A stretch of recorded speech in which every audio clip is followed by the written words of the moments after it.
Alright, so today we move on to cornerback, and just like we did yesterday with receiver, we're going to be kicking things off with the big three in this class.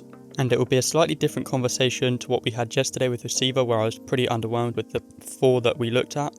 All three of these cornerbacks that I've begun with are sensational prospects, better prospects than any of the cornerbacks I looked at in the 2024 class. And so actually ranking them and deciphering them has been very nitpicky, very difficult, because to me they're all elite prospects. And so the three we're going to be looking at today are Will Johnson out of Michigan, Benjamin Morrison out of Notre Dame, and we're going to be taking another look at Travis Hunter, who we were speaking about yesterday as a wide receiver. And he was actually my favourite receiver out of the group we looked at yesterday, but I was right in thinking he's an even better cornerback, which should give you an idea of how good I think this group is, because we are starting off with Travis Hunter as my cornerback 3 so far. He definitely has the ability. He's also the most raw of this group. He has this fluidity, this ability to change direction, to mirror the patterns of the opposing receivers, which is the most important trait in a cornerback for me personally. I saw somewhere that he ran a 4.2 something 40-yard dash, but obviously that's just coming out of the Colorado camp. There's no way that that's an accurate representation of his speed, but he does have enough speed. There's just no way it's that type of speed. It's not special in that way, and this combined with his fluidity means he's going to have no issue tracking NFL wide receivers. In terms of the reason he's not higher on this ranking, first of all, he can get way too handsy, as a lot of these guys can coming out of college, because the rules are slightly stricter in the NFL, so some of these that aren't getting called will be called in the NFL. Second of all, there's times where I've seen him get overconfident seemingly and giving up a bit too much cushion for my liking. I think he plays a bit loose considering he's against lower competition at the moment. I'm sure he'll iron that out, but just not as polished in that way as these other two, not as immediately NFL ready.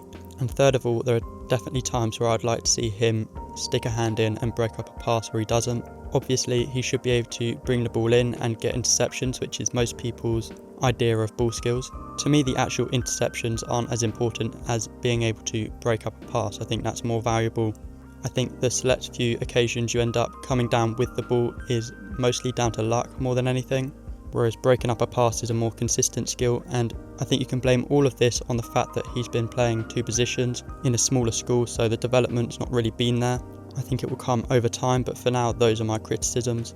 And another thing, he looked especially lackadaisical in the run game, making tackles. I really don't care that much about this as an outside coverage corner, because it just really doesn't have that much of an effect, but definitely stood out that he wasn't that willing to put his body on the line all the time. But in terms of upside, my comparison for him would be Trevon Diggs, a guy who made a name for himself playing on the edge, taking the risks, baiting the quarterbacks to throw his way, and sometimes getting burnt and sometimes coming down with the ball. I think Travis Hunter has a knack for reading the quarterback's eyes. I think he does that really, really well. I'd also compare him to Diggs with this sort of loose play style.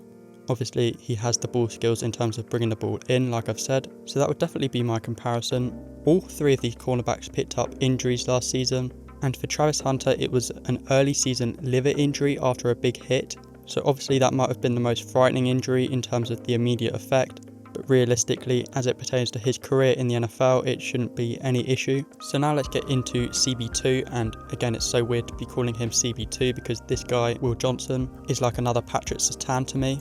He's such a clean prospect. He's well built. He's thicker than these other two we're speaking about. He's a very smart and willing run defender. He seems like a smart kid that would do well in an NFL locker room. He positions himself well in zone. He's clearly an instinctual coverage defender. He has good speed. It's not going to blow you away, but it's definitely enough to do the job. And of course, his change of direction skills are special. Whether it's having to come out of a full sprint and stop on a dime, or whether it's just cutting inside, staying on top of these route concepts, he's very fluid and he's more in control than Travis Hunter is. I think he'll come into the league a bit more up to speed, having played SEC competition.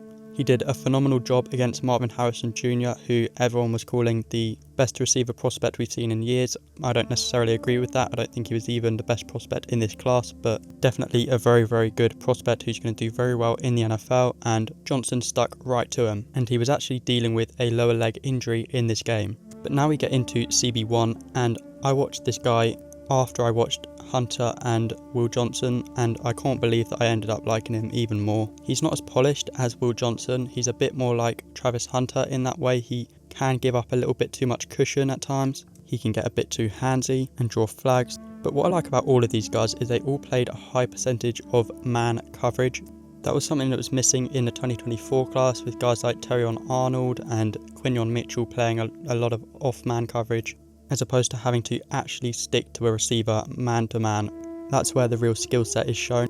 Benjamin Morrison actually played 54.9% man coverage. He played more man coverage than zone coverage, which is very rare.